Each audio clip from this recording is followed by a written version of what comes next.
برادرها، سرتان را بالا بردارید.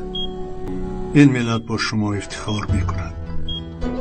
این ابلهان با دشمن خلق روانند چو بحر، که در آخر سر خود چو گرداب خواهم خورد. سرتان را بالا بردارید. فکر نان گرمی دهقان و شیر پاک مادران را کنید. برادران، سرتان را بالا بردارید.